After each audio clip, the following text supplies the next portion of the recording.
So I guess what we're going to do is we're going to talk about your life and using some pictures that you shared with me. And I think we should start right here with this one. Okay, now who is this? This is me with our oldest son, Eli.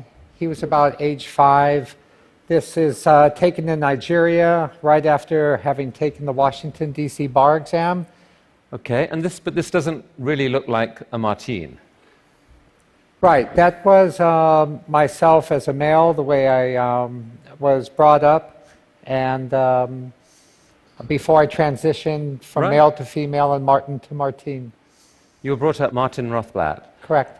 And about a year after this picture, you married a beautiful woman. Was this love at first sight? What happened there? It was love at the first sight. I saw Bina at a discotheque in Los Angeles, and we later began living together. But the moment I saw her, I saw just an aura of energy around her. I asked her to dance. She said she saw an aura of energy around me. I was a single male parent. She was a single female parent.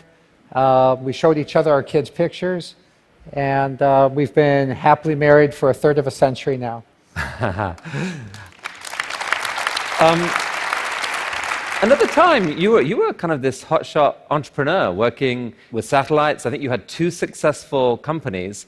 And then you started addressing this problem of how could you use satellites to revolutionize radio? Tell us about that. Right. I always loved space technology, and satellites to me are sort of like the canoes that our ancestors first pushed out into the water. So it was exciting for me to be part of the navigation of the oceans of the sky. And as I developed different types of satellite communication systems, the main thing I did was to launch bigger and more powerful satellites, the consequence of which was that the receiving antennas could be smaller and smaller. And after going through direct television broadcasting, I had the idea that if we could make a more powerful satellite, the receiving dish could be so small that it would just be a section of a parabolic dish, a flat little plate embedded into the roof of an automobile, and it would be possible to have nationwide satellite radio, and that's Sirius XM today. Wow, so who here has used Sirius? Wow. Thank you for your monthly subscriptions. So, I mean, that succeeded despite all predictions at the time. It was a huge commercial success. But soon after this, I guess in the early 1990s, there was this big transition in your life, and you became Martine. Correct. So tell me, how did that happen? It happened in consultation with Bina and our 4 beautiful children. And I discussed with each of them that I felt my soul was always female and as a woman, but I was afraid people would laugh at me if I expressed it. So I always kept it bottled up and just showed my male side. And each of them had a different take on this. Bina said that I love your soul, and whether the outside is Martin or Martine, it doesn't matter to me, I love your soul. My son said, if you become a woman, will you still be my father? And I said, yes, I'll always be your father, and I'm still his father today. My youngest daughter did an absolutely brilliant 5-year-old thing. She told people, I love my dad, and she loves me. And so she had no problem with gender blending whatsoever. And a couple of years after this, you published this book, The Apartheid of Sex. What was your thesis in this book? My thesis in this book is that there are 7 billion people in the world, and actually 7 billion unique ways to express one's gender. And while people may have the genitals of a male or a female, the genitals don't determine your gender or even really your sexual identity. That's just a matter of anatomy and reproductive tracts. And people could choose whatever gender they want if they weren't forced by society into categories of either male or female, the way South Africa used to force people into categories of black or white. We know from anthropological science that race is fiction, even though racism is very, very real. And we now know from cultural studies that separate male or female genders is a constructed fiction. The reality is a gender fluidity that crosses the entire continuum from male to female. You yourself don't always feel 100% female. Correct. I would say in some ways I change my gender about as often as I change my hairstyle. Okay, now, this is your gorgeous daughter, Genesis. And I guess she was about this age when something pretty terrible happened. Yes, she was finding herself unable to walk up the stairs in our house to her bedroom. And after several months of doctors, she was diagnosed to have a rare, almost invariably fatal disease called pulmonary arterial hypertension. So how did you respond to that? Well, we first tried to get her to the best doctors we could. We ended up at Children's National Medical Center in Washington, D.C. The head of pediatric cardiology told us that he was going to refer her to get a lung transplant, but not to hold out any hope because there are very few lungs available, especially for children. He said that all people with this illness died. And if any of you have seen the film Lorenzo's Oil, there is a scene when the protagonist kind of rolls down the stairway crying and bemoaning the fate of his son. And that's exactly how we felt about Genesis. But you didn't accept that as the limit of what you could do. You started trying to research and see if you could find a cure somehow. Correct. She was in intensive care ward for weeks at a time. And Bina and I would tag team to stay at the hospital while the other watched the rest of the kids. And when I was in the hospital and she was sleeping, I went to the hospital library. I read every article that I could find on pulmonary hypertension. I had not taken any biology even in college, so I had to go from like a biology textbook to a college level textbook and then medical textbook and the journal articles, back and forth. And eventually I knew enough to think that it might be possible that somebody could find a cure. So we started a nonprofit foundation. I wrote a description of asking people to submit grants, and we would pay for medical research. I became an expert on the condition, and doctors said to me, Martine, we really appreciate all the funding you've provided us, but we are not going to be able to find a cure in time to save your daughter.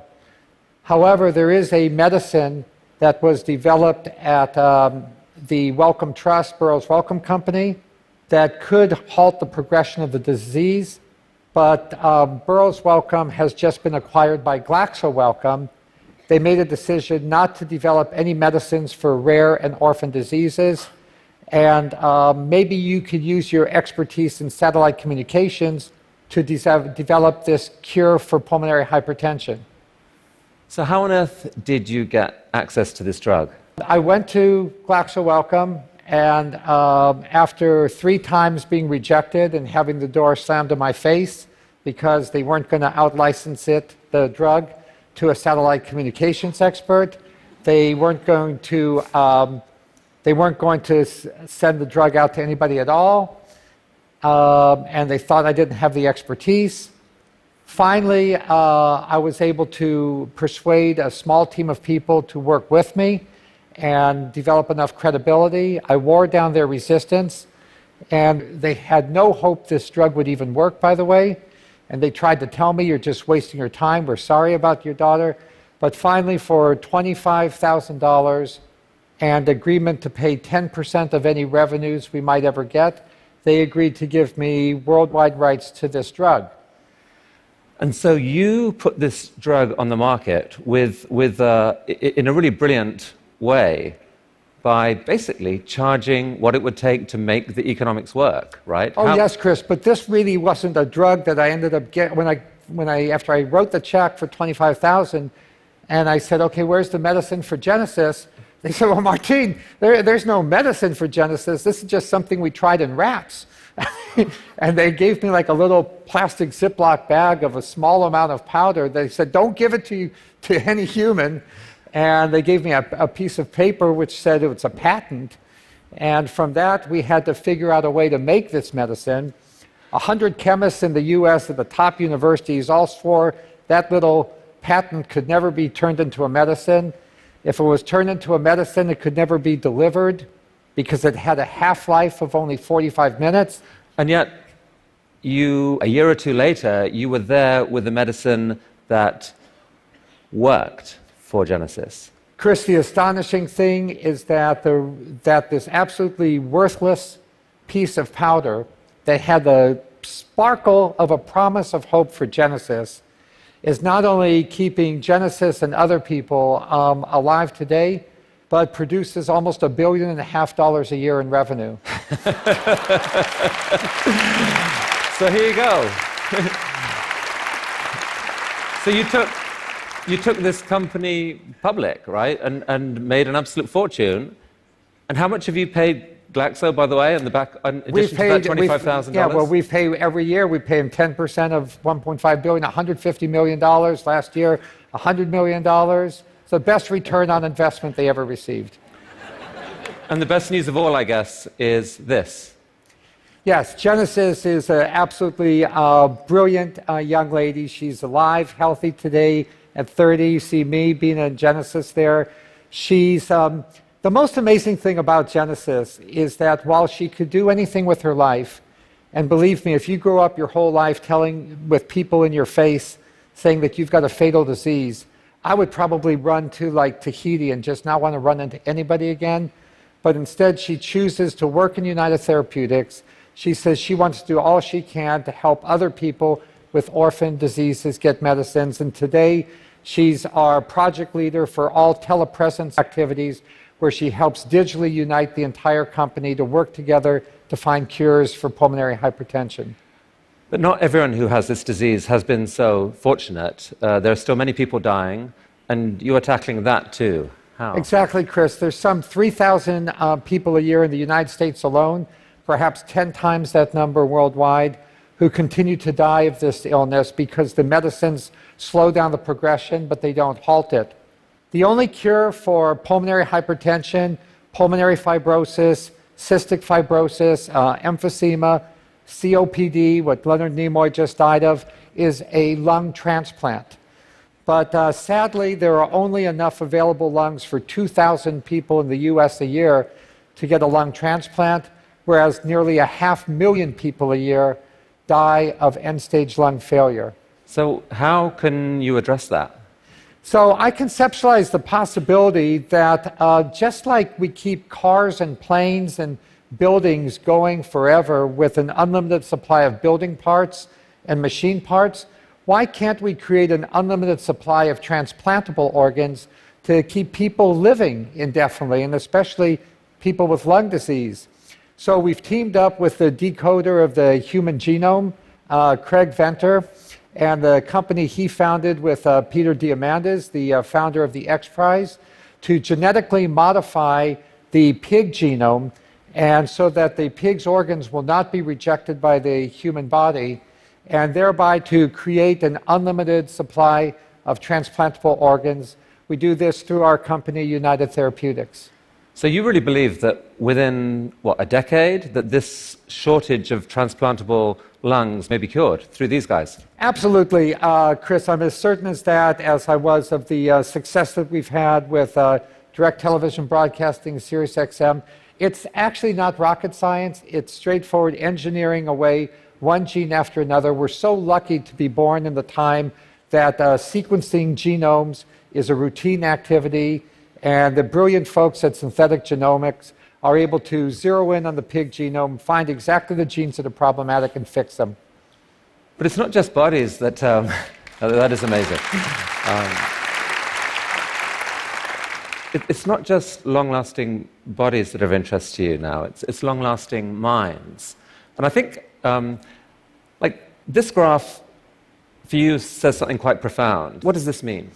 What this graph means, and it comes from Ray Kurzweil, is that the rate of development in computer processing, hardware, firmware, and software has been advancing along a curve such that by the 2020s, as we saw in earlier presentations today, There will be information technology that processes information and the world around us at the same rate as a human mind. And so that being so, you're actually getting ready for this world by believing that we will soon be able to, actually take the contents of our brains and somehow preserve them forever. How do you describe that? Well, Chris, what we're working on is creating a situation where people can create a mind file. And a mind file is the collection of their mannerisms, personality, recollection, feelings, beliefs, attitudes, and values, everything that we pour today into Google, into Amazon, into Facebook. All of this information stored there will be able, in the next couple decades, once software is able to recapitulate consciousness, be able to revive the consciousness which is immanent in our mind file. Now, you're not just messing around with this, you're serious. I mean, who is this? This is a robot version of my beloved Spice Bina, and we call her Bina 48. She was programmed by Hanson Robotics out of Texas. There's the centerfold from National Geographic magazine with one of her caregivers, and she roams the web and has hundreds of hours of Bina's mannerisms, personalities. She's kind of like a 2-year-old kid, but she says things that blows people away. Best expressed by perhaps New York Times Pulitzer Prize-winning journalist Amy Harmon, who says her answers are often frustrating, but other times as compelling as those of any flesh person she's interviewed. And is your thinking here, part of your hope here, is that this version of Bina can, in a sense, live on forever, or some future, upgrade to this version can live on forever? Yes, not just Bina, but everybody. It costs us virtually nothing to store our mind files on Facebook, Instagram, what have you. Social media is, I think, one of the most extraordinary inventions of our time. And as apps come available that will allow us to out-Siri better and better and develop consciousness operating systems, everybody in the world, billions of people, will be able to develop mind clones of themselves that will have their own life on the web. So the thing is, Martine, that in any normal conversation, this would sound stark staring mad. But in the context of your life, what you've done, some of the things we've heard this week, the constructed realities that our minds give, you wouldn't bet against it. Well, I think it's really nothing coming from me. If anything, I'm perhaps a bit of a communicator of activities that are being undertaken by the greatest companies in China, Japan, India, the US, Europe. There are tens of millions of people working on writing code that expresses more and more aspects of our human consciousness. And you don't have to be a genius to see that all these threads are going to come together and ultimately create human consciousness, and it's something we'll value. There are so many things to do in this life, and if we could have a simulacra, a digital doppelganger of ourselves that helped us process books, do shopping, be our best friends, I believe our mind clones, these digital versions of ourselves, will ultimately be our best friends. And for me personally, and Bina personally, we love each other like crazy. Each day we are always saying like, wow, I love you even more than 30 years ago. And so for us, the prospect of mind clones and regenerated bodies is that our love affair, Chris, can go on forever. And we never get bored of each other. I'm sure we never will. I think Bina's here, right? She is, yeah. Would it be too much? I don't know. Do we have a handheld mic? Bina, could we invite you to the stage? I just have to ask you one question. And besides, we need to see you.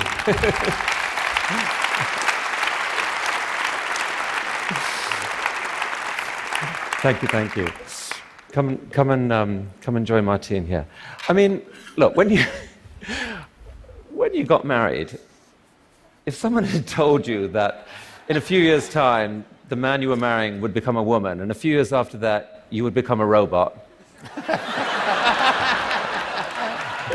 how has this gone? How has it been? It's been really an exciting journey, and I would have never thought that at the time. But we started making goals and setting those goals and accomplishing things, and before you knew it, we just keep going up, and we're still not stopping, so it's great. Martine told me something really beautiful, just actually on Skype before this, which was that he wanted to live for hundreds of years as a mind file, but not if it wasn't with you. That's right. We want to do it together. We're cryonicists as well, and we want to wake up together. So just so as you know, from my point of view, this isn't only one of the most astonishing lives I've ever heard. It's one of the most astonishing love stories I've ever heard. It's just a delight to have you both here at TED. Thank you so much. Thank you, Chris.